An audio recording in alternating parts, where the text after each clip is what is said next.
اعوذ باللہ من الشیطان الرجیم، بسم اللہ الرحمن الرحیم۔ فضائل رمضان از احادیث طیبہ کے اس سلسلے میں ہمارے سامنے سلسلہ نمبر 3 ہے، جس میں ہم آج سبق نمبر 3 کا مطالعہ کریں گے اور آپ سماعت فرمائیں گے انشاءاللہ تعالی۔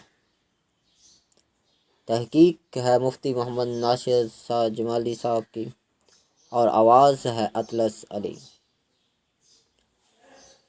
بسم اللہ الرحمن الرحیم۔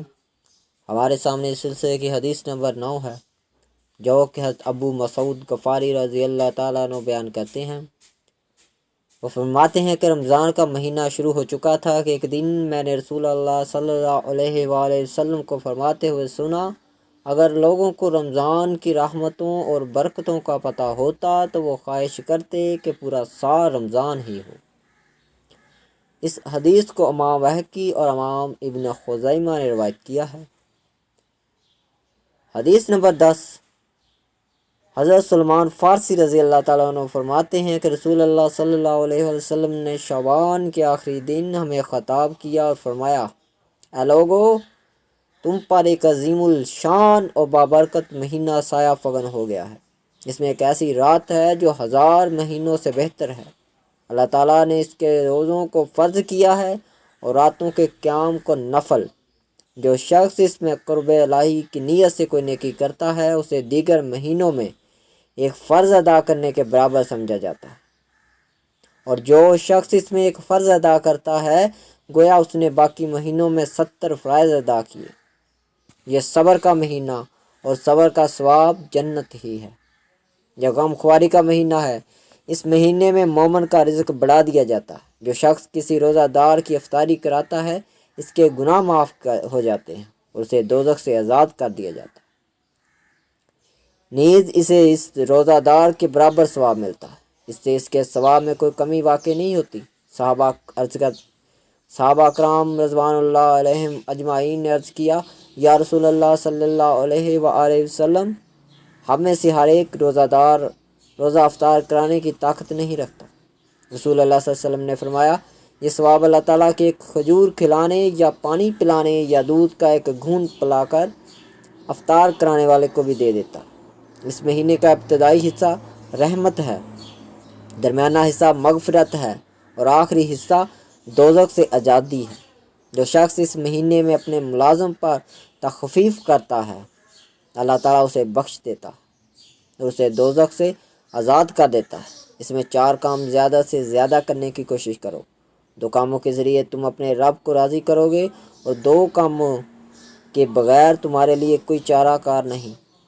جن 2 کاموں کے ذریعے تم اپنے رب کو راضی کرو گے، ان میں سے ایک لا الہ الا اللہ کی گواہی دینا ہے اور دوسرا اس سے بخشش طلب کرنا ہے۔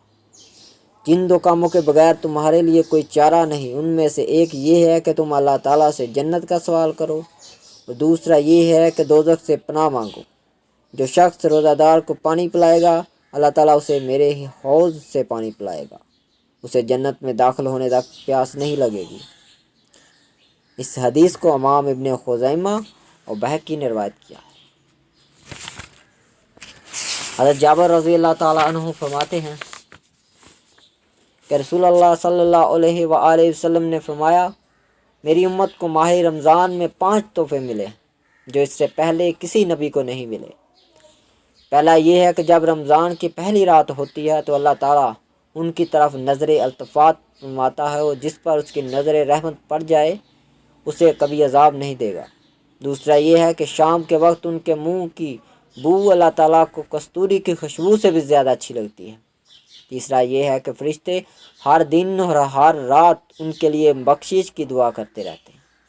چوتھا یہ ہے کہ اللہ تعالیٰ اپنی جنت کو حکم دیتا ہے کہ میرے بندوں کے لیے تیاری کر لیں اور مزین ہو جا، تاکہ وہ دنیا کی تھکاوٹ سے میرے گھر اور میرے دار رحمت میں پہنچ کر آرام حاصل کریں۔ پانچواں یہ ہے کہ جب رمضان کی آخری رات ہوتی ہے ان سب کو بخش دیا جاتا ہے۔ ایک صحابی نے عرض کیا، کیا یہ شب قدر ہے؟ آپ صلی اللہ علیہ وآلہ وسلم نے فرمایا، نہیں، کیا تم جانتے نہیں ہو کہ جب مزدور اپنے کام سے فارغ ہو جاتے ہیں تو انہیں پوری مزدوری دی جاتی ہے۔ اس حدیث کو امام بہقی نے روایت کیا۔ عمر رضی اللہ تعالی عنہ فرماتے ہیں کہ حضور نبی اکرم صلی اللہ علیہ وآلہ وسلم نے فرمایا، ماہ رمضان میں اللہ تعالیٰ کا ذکر کرنے والا بخش دیا جاتا ہے، اور اس ماہ میں اللہ تعالیٰ سے مانگنے والے کو نامراد نہیں کیا جاتا۔ اس حدیث کو امام طبرانی اور بہقی نے روایت کیا۔ وما علینا الا البلاغ المبین۔ ہمیشہ کی طرح آخر میں وہی پیغام، اس ماہ مقدس میں اپنے عزیز و اقارب اور محلے داروں کا خیال کریں اور ان کی ضرورتوں کا بھی خیال کریں، ملازموں سے نرمی والا معاملہ کریں، اور اس مہینے میں جو تربیت آپ حاصل کرتے ہیں اس کو باقی کے 11 مہینوں میں لاگو کریں اور اپنی زندگیوں میں برکتیں حاصل کریں۔ وما علینا الا البلاغ المبین۔